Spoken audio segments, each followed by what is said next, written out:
അപ്പോൾ നമുക്ക് ഇന്ന് നല്ല സോഫ്റ്റ് ആയിട്ടുള്ള അപ്പങ്ങൾ നല്ല സുഖമായിട്ട് കോരി ഒഴിച്ചിട്ട് തന്നെ നമുക്ക് പെട്ടെന്ന് ഉണ്ടാക്കാം. ഇൻസ്റ്റൻ്റ് ആയിട്ട് തന്നെ ഉണ്ടാക്കാൻ പറ്റുന്ന നല്ല സോഫ്റ്റ് ആയിട്ടുള്ള അപ്പങ്ങളാണ് നമ്മളിന്ന് കാണിക്കാൻ പോണത്. ഇത് നമുക്ക് സ്നാക്സ് ആയിട്ടോ രാവിലെയോ രാത്രിയോ എപ്പോഴും വേണമെങ്കിൽ കഴിക്കാൻ പറ്റുന്ന ഒരു റെസിപ്പിയാണ് കേട്ടോ. നല്ല അപ്പങ്ങളാണ്. അതിൻ്റെ ഒപ്പം തന്നെ കൂട്ടി കഴിക്കാനായിട്ട് നല്ലൊരു ക്യാരറ്റ് ചമ്മന്തിയുടെ ഒരു റെസിപ്പി കാണിക്കുന്നുണ്ട്. നിങ്ങൾക്ക് ചട്നി ആയിട്ട് വേണമെങ്കിൽ ഉണ്ടാക്കാം, അല്ലെങ്കിൽ അതുപോലെ ചമ്മന്തി ആയിട്ടും ഉണ്ടാക്കി കഴിക്കാൻ പറ്റുന്ന ഒരു റെസിപ്പിയാണ്. നമ്മളിന്ന് പച്ചരി കൊണ്ടാണ് ഈ അപ്പങ്ങൾ ഉണ്ടാക്കുന്നത്. പച്ചരീനെ സോഫ്റ്റ് ആക്കാൻ വേണ്ടിയിട്ട്, ഇങ്ങനെ ഒരു സോഫ്റ്റ് അപ്പങ്ങൾ കിട്ടാൻ വേണ്ടിയിട്ട് നമ്മൾ എന്താ ചേർക്കുന്നത് എന്നുള്ളത് നമുക്ക് കാണാം. പിന്നെ ഈ അപ്പം ഉണ്ടാക്കുമ്പോൾ ശ്രദ്ധിക്കാനുള്ള മെയിനായിട്ടുള്ള 2-3 കാര്യങ്ങളും കൂടെ നമ്മൾ ഈ വീഡിയോയിൽ തന്നെ ഷെയർ ചെയ്യുന്നുണ്ട് ഉണ്ടാക്കുന്ന സമയത്ത്. അപ്പോൾ നമുക്ക് ആദ്യം പച്ചരി ഒന്ന് കുതിർക്കണം. 1 മണിക്കൂറാണ് ഇതിൻ്റെ കുതിർക്കാനുള്ള സമയം. ആ ഒരു സമയം ഇതിന് എന്തായാലും കൊടുത്താൽ മതി. അപ്പോൾ 1 മണിക്കൂർ ഇതാ സാധാരണ പച്ചരി, നമ്മൾ ദോശയ്ക്കൊക്കെ അരയ്ക്കുന്ന പച്ചരി, ഇഡ്ഡലി എടുക്കണ്ട കേട്ടോ. ഇഡ്ഡലി എടുത്ത് കഴിഞ്ഞിട്ടുണ്ടെങ്കിൽ അത് കുതിരാനായിട്ട് ഒരുപാട് സമയം എടുക്കും. അതുകൊണ്ട് ഇഡ്ഡലി എടുക്കണ്ട. നമ്മൾ നാട്ടിൽ കിട്ടുന്ന പച്ചരി റോ റൈസ് എന്ന് പറഞ്ഞിട്ട് മേടിക്കാൻ കിട്ടും. അതൊരു കപ്പ് ഇട്ട് കൊടുത്തിട്ടുണ്ട്. അതേ ബൗളിലേക്ക് തന്നെ 1/4 കപ്പ് ഉഴുന്ന് ചേർത്ത് കൊടുത്തിട്ടുണ്ട്. ഇത് രണ്ടും കൂടെ നന്നായിട്ടൊന്ന് കഴുകിയെടുക്കുക. 2-3 വട്ടം നന്നായി കഴുകിയതിന് ശേഷം നല്ല വെള്ളം ഒഴിച്ചിട്ട് 1 മണിക്കൂർ വെച്ചാൽ മതി. 1 മണിക്കൂറിൻ്റെ കുതിർപ്പ് മതി ഇതിന്. ഓവർനൈറ്റ് ഒന്നും വെക്കരുത്, മാവ് പുളിക്കാൻ വെക്കൊന്നും വേണ്ട. അത് കുതിർന്നൊന്ന് വന്നാൽ ആ ഒരു സമയത്തിനുള്ള കുതിർന്നാൽ മതി. അപ്പോൾ അത് അവിടെ ഇരിക്കട്ടെ. നമുക്ക് ഈ നേരം കൊണ്ട് നമുക്ക് ക്യാരറ്റ് ചമ്മന്തി പെട്ടെന്ന് തന്നെ ഉണ്ടാക്കിയെടുക്കാം. ഒരു ചട്ടി വെച്ചിട്ട് അതിലേക്ക് വെളിച്ചെണ്ണ ഒഴിച്ച് കൊടുക്കുക നന്നായിട്ട്. ഇനി അതിലേക്ക് നമ്മൾ കടലപ്പരിപ്പും 1 ടീസ്പൂൺ എടുക്കുന്നുണ്ട്, 1 ടീസ്പൂൺ ഉഴുന്നും പരിപ്പും. അപ്പോൾ ഞാൻ ആദ്യം ഒന്ന് കഴുകിയെടുക്കുന്നുണ്ട് കേട്ടോ. അത് വെളിച്ചെണ്ണ ചൂടാവുന്ന നേരം കൊണ്ട് നമുക്കിതൊന്ന് പെട്ടെന്ന് ഒരു തവണ ഒന്ന് കഴുകിയിട്ടെടുക്കുക. അപ്പോൾ തന്നെ നമുക്ക് ആ ചൂടായ എണ്ണയിലേക്ക് ഇട്ട് കൊടുക്കാം. ഇനി നമുക്കിതൊന്ന് ഇളക്കി അതിലത്തെ വെള്ളമൊക്കെ ഒന്ന് വറ്റി വരണം കേട്ടോ. ഡ്രൈ ആയിട്ട് വരുന്ന ഒരു ഫ്രൈ ആയി ഒന്ന് വരെ ഒന്ന് ഇളക്കി കൊടുക്കാം. അപ്പോൾ അത് നന്നായിട്ട് ഒന്ന് വെള്ളമൊക്കെ ഒന്ന് വറ്റി വന്നിട്ടുണ്ട്. ഈ സമയത്ത് നമുക്കിതിലേക്ക് 1 കതിരി വേപ്പില ഇട്ട് കൊടുക്കാം. പിന്നെ 2 വറ്റൽമുളക്, നല്ല എരിവുള്ള വറ്റൽമുളക് തന്നെ ഇട്ട് കൊടുക്കാം. 20 അല്ലി ചെറിയ ഉള്ളി, ചുവന്നുള്ളി ഇട്ട് കൊടുത്തിട്ടുണ്ട്. പിന്നെ 3 അല്ലി വെളുത്തുള്ളിയാണ് കേട്ടോ. അത് വലിയ സൈസ് വെളുത്തുള്ളിയാണ് 3 ഇട്ട് കൊടുത്തിരിക്കുന്നത്. അത് നന്നായിട്ടൊന്ന് വഴറ്റിയെടുക്കണം കേട്ടോ. ബ്രൗൺ ഷെയ്ഡൊക്കെ ഒന്ന് വരണം. ഉള്ളി നല്ല മണം വരും, വഴന്നിട്ട് ബ്രൗൺ ഷെയ്ഡ് ഉള്ളിമേ വന്ന് തുടങ്ങണം. ആ സമയത്ത് വരെ ഇത് ഇളക്കി കൊടുക്കണം. ആ സമയമായി കഴിഞ്ഞിട്ടുണ്ടെങ്കിൽ അതിലേക്ക് 2 ചെറിയ സൈസ് തക്കാളി ഒരു തക്കാളി 4 അരിഞ്ഞിട്ട് റഫായിട്ട് അരിഞ്ഞിട്ട് ഇട്ട് കൊടുത്താൽ മതി. നമുക്കിതെല്ലാം കൂടി അരയ്ക്കാനുള്ളതാണ്. പിന്നെ ഇതിലേക്ക് ആവശ്യത്തിനുള്ള ചമ്മന്തിക്ക് ആവശ്യത്തിനുള്ള ഉപ്പിട്ട് കൊടുക്കാം. പിന്നെ ഒരു 1/2 ടീസ്പൂൺ കാശ്മീരി ചില്ലി പൗഡറാണ് ഇട്ട് കൊടുത്തേക്കുന്നത്. പിന്നെ ഒരു 1/4 ടീസ്പൂൺ മഞ്ഞൾപ്പൊടി ഇട്ട് കൊടുക്കാം. ഇതൊന്ന് തക്കാളി ഒന്ന് പാതി വെന്താൽ മതി, അത്രയും വഴന്നാൽ മതി. അല്ലാണ്ട് വഴറ്റിയതിൻ്റെ ജ്യൂസൊന്നും കളയരുത്. പാതി വേവായി കഴിഞ്ഞിട്ടുണ്ടെങ്കിൽ നമുക്കിതിലേക്ക് ക്യാരറ്റ് ചേർത്ത് കൊടുക്കാം. 2 ചെറിയ സൈസ് ക്യാരറ്റാണ്. ഇതുപോലെ ഇത്തിരി വലിയതായിട്ട് തന്നെ കട്ടിയിട്ട് ഇട്ട് കൊടുക്കാം. ഇപ്പോൾ ക്യാരറ്റ് ചീവിയിട്ടൊന്നും ഇട്ട് കൊടുക്കണ്ട കേട്ടോ. അപ്പോൾ അതിൻ്റെ കളറൊക്കെ മാറും, വല്ലാണ്ട് വേവാവും. ഇതുപോലെ സ്ക്വയർ പീസായിട്ട് ഇത്തിരി വലിയ പീസുകളായിട്ട് തന്നെ കട്ട് ചെയ്തിട്ട് ഇട്ട് കൊടുത്താൽ ഒരു പാതി വേവൊക്കെ ഒന്നായാൽ മതി. ക്യാരറ്റിൻ്റെ അതിൻ്റെ നല്ല വിറ്റാമിൻസൊന്നും കളയണ്ട. വല്ലാണ്ട് വേവിച്ചിട്ട് ചെറുതായിട്ടൊന്ന് വഴറ്റിയെടുത്താൽ മാത്രം മതി. ഒന്ന് വഴറ്റിയെടുത്ത് കഴിഞ്ഞതിന് ശേഷം അതിലേക്ക് നമ്മളൊരു അരിനെല്ലിക്കയുടെ വലുപ്പത്തിലുള്ള പുളിയാണ് കേട്ടോ. കോൽപ്പുളി പിഴിഞ്ഞരിച്ച് വെച്ചതാണ്. അതും കൂടെ അതിലേക്ക് ഒഴിച്ചിട്ട് ഒന്ന് നന്നായിട്ടൊരു നല്ലൊരു തിള വന്നാൽ മാത്രം മതിയാവും. അപ്പോൾ അതാ കണ്ട, ഇതുപോലെ നല്ലൊരു തിള ഒന്ന് വന്നു കഴിഞ്ഞിട്ടുണ്ടെങ്കിൽ നമുക്കിത് ഫ്ലെയിം ഓഫ് ചെയ്തിട്ട് ചൂടാറാനായിട്ട് വെക്കുകയാണ് വേണ്ടത്.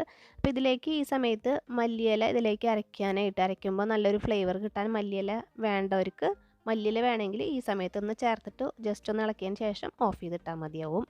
അപ്പോൾ ഞാൻ ഇവിടെ മല്ലിയിലൊന്നും ചേർക്കുന്നില്ല. അപ്പോൾ വേപ്പിലയൊക്കെ ഇട്ടിട്ടുണ്ടല്ലോ. അപ്പോൾ തൽക്കാലം ഇത്ര തന്നെ മതി.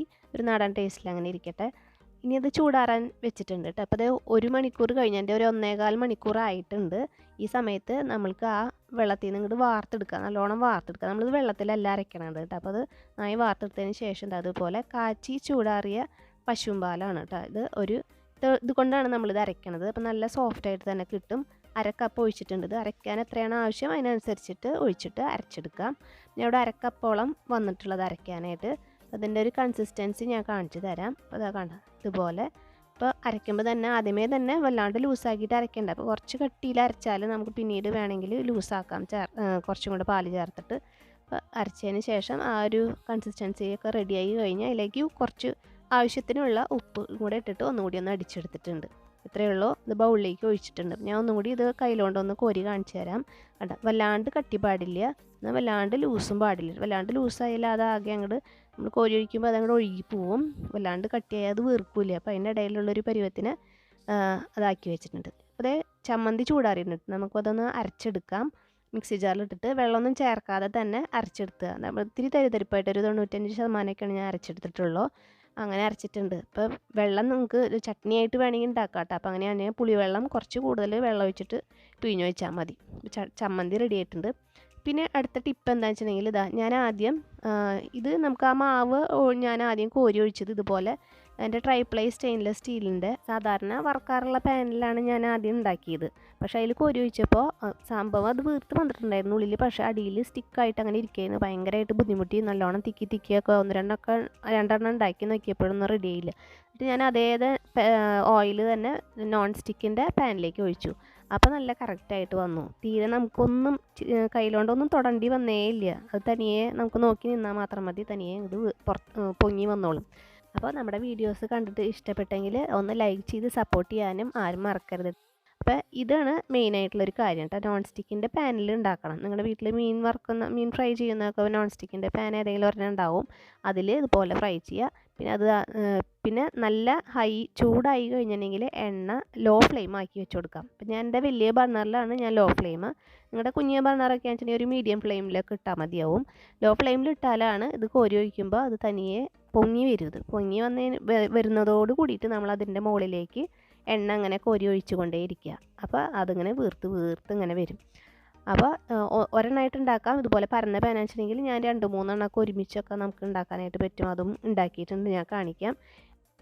വേണ്ട 3 എണ്ണമൊക്കെ ഒന്നിച്ചുണ്ടാക്കി. അപ്പോഴും അതിങ്ങനെ വീർത്ത് വരുന്നതോട് കൂടിയിട്ട് നമ്മൾ ആ എണ്ണ മുകളിലേക്ക് ഒഴിച്ചാൽ മാത്രം മതി. ഇത്രയേ ഉള്ളൂ. പിന്നെ ഫ്ലെയിം ഹൈ ആക്കണ്ട, അതും കൂടി ഒന്ന് ശ്രദ്ധിക്കുക. അത്രയായി കഴിഞ്ഞാൽ അപ്പോഴാണ് ഇത് പോളെ നന്നായിട്ട് ഇങ്ങനെ വീർത്ത് വരിക. ഫ്ലെയിം ലോ ആക്കി വെച്ചാൽ. ഹൈ ആക്കി കഴിഞ്ഞാൽ പെട്ടെന്ന് നടുഭാഗം വെന്ത് പോവും. അപ്പോൾ അത് വീർക്കില്ല.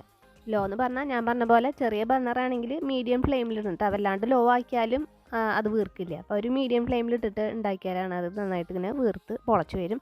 പക്ഷേ ഈ പോള ഇങ്ങനെ നമ്മൾ കോരി എടുത്ത് കഴിഞ്ഞാൽ അപ്പോൾ തന്നെ ചുങ്ങിപ്പോവും കേട്ടോ. അതുപോലെ പക്ഷേ നല്ല സോഫ്റ്റ് ആയിട്ടുള്ള അപ്പങ്ങളായിരിക്കും. നല്ല ടേസ്റ്റും ഉണ്ടാവും കഴിക്കാനായിട്ട്. നമുക്ക് പൂരിയൊക്കെ ആകുമ്പോൾ നമുക്ക് ചപ്പാത്തിയൊക്കെ പരത്തി അത് ഉണ്ടാക്കാനൊക്കെ കുറച്ച് നേരം എടുക്കും. പക്ഷേ ഇത് കണ്ട നമുക്ക് കോരി ഒഴിച്ചിട്ട് തന്നെ ആ ഒരു സാധനത്ത് ഇത് വേണമെങ്കിൽ നമുക്ക് അതുപോലെ മസാല കറികൾ, ഗ്രീൻ പീസ് കറിയൊക്കെ കൂട്ടിയിട്ട് കഴിക്കാനായിട്ട് പറ്റിയ നല്ലൊരു റെസിപ്പിയാണ്. അപ്പോൾ എല്ലാവരും ട്രൈ ചെയ്യണം. പിന്നെ നമ്മുടെ കുക്കുംബർ കൊണ്ടുള്ള ചമ്മന്തിയുടെ റെസിപ്പി എല്ലാവരും കണ്ടു എന്ന് വിചാരിക്കുന്നു. കാണാത്തവരുണ്ടെങ്കിൽ അതും കൂടെ ഒന്ന് എടുത്ത് നോക്കുക കേട്ടോ. നല്ല ചമ്മന്തികളുടെ റെസിപ്പീസൊക്കെയാണ് നമ്മൾ ഇടുന്നത്. അപ്പോൾ എല്ലാ വീഡിയോസും എല്ലാവരും കാണുക. കണ്ടിട്ട് ഉണ്ടാക്കിയിട്ട് കമൻറ്റ്സ് അയക്കാനും ലൈക്ക് ചെയ്യാനും ഒന്നും മറക്കരുത്. അപ്പോൾ നമുക്കിനി അടുത്ത നല്ലൊരു വീഡിയോ ആയിട്ട് കാണാം.